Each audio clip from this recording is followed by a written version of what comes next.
Buat teman-teman yang nggak punya kebun, nggak punya sawah, nggak punya tegalan ya, kalian juga bisa menanam beragam sayuran dengan media karung ataupun galon-galon yang tidak terpakai.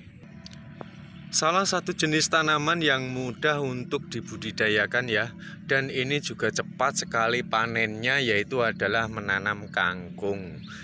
Perlu diketahui bahwa kangkung ini sangatlah menyukai dengan kelembapan. Jadi maka dari itu tingkat kelembapan dari media tanamnya harus betul-betul kita perhitungkan masak-masak sebelum kita semai bibit kangkungnya. Agar tanah tetap selalu lembab dan juga mengandung nitrogen, fosfor, dan kalium yang memadai, supaya nanti daunnya ini tumbuh subur ya, lebar-lebar, gagangnya pun juga nanti besar-besar. Ini dapat kita gunakan kotoran ternak. Nah, biasanya saya menggunakan kotoran ternak ayam ya. Tapi kalau kotoran ternak ayam kalian tidak punya, kalian dapat menggantinya dengan kotoran ternak kambing ataupun sapi dan yang lain sebagainya. Dan harus diketahui terlebih dahulu usia panen kangkung ini yang ideal dari usia 21 hingga 35 hari. Jadi nggak boleh melebihi dari batas waktu tersebut, karena nanti gagangnya dapat menua yang dapat mengakibatkan rasa kangkung menjadi keras. Dan harus diketahui buat yang mau beli bibit kangkung, karena jenisnya ini ada banyak. Jadi kalian bisa memilih kangkung yang berdaun lebar seperti ini. Dia akan lebih cepat untuk panen ya, karena memiliki daun yang lebih cepat untuk lebar, cepat untuk tumbuh. Jadi kangkung ini ada berdaun lebar, daun sedang, dan berdaun sempit. Jika kalian menggunakan media tanam dengan karung, maka satu karung ini, media tanam karung ini harus dapat menghasilkan seikat kangkung ya. Jadi gunakan karung yang berukuran sedang hingga berukuran besar. Jangan menggunakan yang kecil, supaya nanti hasil panennya bisa kita perkirakan. Dan perlu difahami bahwa jenis karung ini ada dua macam ya. Karung yang bisa meresap oleh air dan karung yang tidak bisa diresapi oleh air. Nah, ketika kita menggunakan media karung yang airnya bisa meresap turun ke bawah, maka tidak perlu kalian memberikan sirkulasi. Tapi buat karung-karung yang tidak bisa diresapi oleh air seperti ini, maka kalian harus menggunakan sirkulasi sebagai peresapan air. Spesifiknya seperti ini teman-teman, dapat melakukan pelubangan ya beberapa sentimeter seperti ini. Kemudian batas akhir paling bawah ini dari 7 hingga 10 cm, dengan tujuan nanti ketika turun hujan ataupun kita sirami, airnya itu dapat menggenang ya di bawah sini, sehingga nanti media tanam kita ini tidak bolak-balik nyiramin. Demikian juga buat kalian yang menggunakan media tanam galon yang tidak terpakai seperti ini, wajib kalian memberikan sirkulasi. Jadi selain ini dipakai untuk air, ini juga untuk mengganti udara ya, maksud saya untuk sirkulasi, karena media tanam ini mengalami hawa panas, sehingga nanti dapat diatur suhunya oleh sirkulasi yang kita buat. Dan ada keuntungan tersendiri kalian yang menggunakan galon. Jadi jangan dibuang ya seperti ini, biarkan dia nyangkut.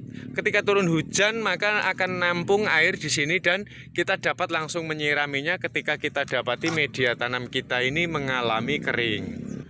Dan perlu kita cermati, tuh jatuhnya seperti ini ya. Nanti dia akan keluar akar-akar seperti ini, bahkan menembus hingga ke bawah seperti ini, sehingga nanti media tanam kita ini akan mengalami kesuburan. Terus teman-teman, biasanya kalau baru muncul, baru tumbuh ya seperti ini, nanti akar-akarnya itu akan tampak. Jadi kalian perlu melakukan penimbunan secara tipis-tipis agar nanti akar yang tampak di permukaan ini dapat tertimbun, yang sehingga dapat mengakibatkan proses pemasakan makanannya ini lebih maksimal. Dalam pengolahan media tanamnya, sebaiknya saya anjurkan kalian tidak menggunakan sekam mentah ya, karena dapat mengakibatkan daunnya menjadi menguning ya. Dan ini salah satu contohnya ya, jagung saya. Nah, jadi kalau kita menggunakan sekam bakar ini dapat menciptakan kesejukan sehingga nanti tanaman kita ini nanti akan tumbuh dengan hijau dan memiliki gagang yang besar sehingga nanti pertumbuhannya akan lebih cepat. Kandungan yang terdapat pada sekam bakar juga kotoran ayam ataupun kotoran ternak ini mampu membentuk batang ini menjadi tumbuh subur kokoh ya.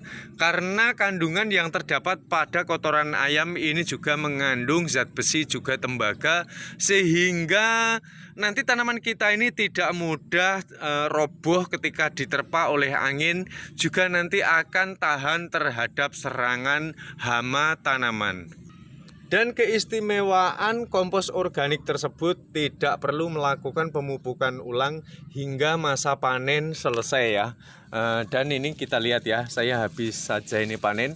Dan tumbuhnya ini nanti tunasnya akan lebih banyak dibanding dengan panen yang pertama kali. Jadi keuntungan besar menanam kangkung ini, kalau umumnya kita menanam sawi sekali panen kita harus menanam ulang kembali. Tapi kalau kangkung kita panen dia masih dapat memunculkan bahkan lebih lebat tunas yang akan dia tumbuhkan.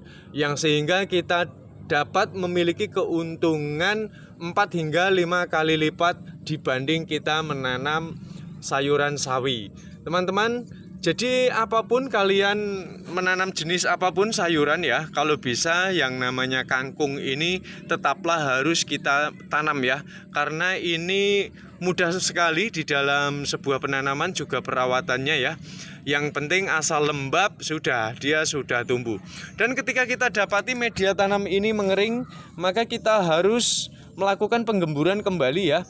Dan kita sirami kembali dengan tujuan kita membangkitkan bakteri baik ataupun unsur hara yang sehingga nanti dia akan lebih berfokus terhadap kesuburan dari akar hingga pucuk daun.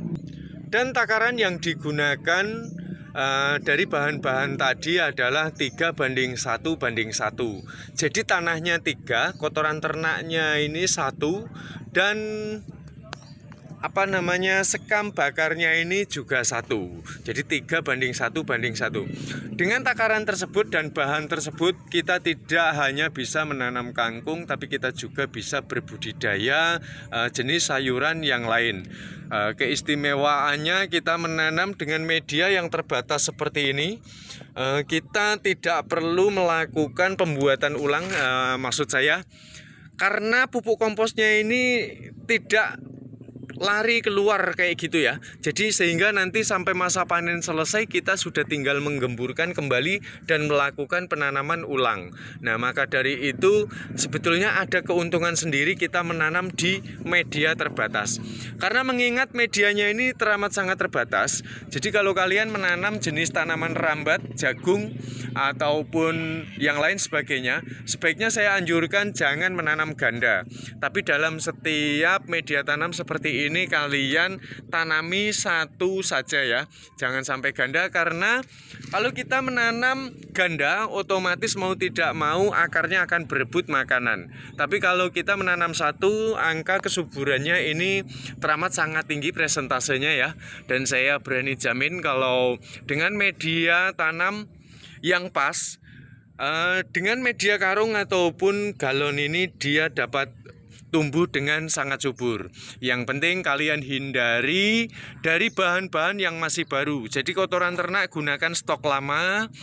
Terus kemudian bakaran sekam ini juga gunakan yang sudah stok lama. Cari tanah yang bertekstur tidak lengket dan dapat menjaga tingkat kelembapan yang lebih lama, sehingga nanti kesuburan akan dapat tercipta. Baiklah pemirsa, saya rasa sampai di sini sudah selesai semua saya menjelaskan, dan ini semoga dapat menjadi perluasan edukasi dan bermanfaat bagi siapapun yang mendengarnya. Salam cinta tanaman.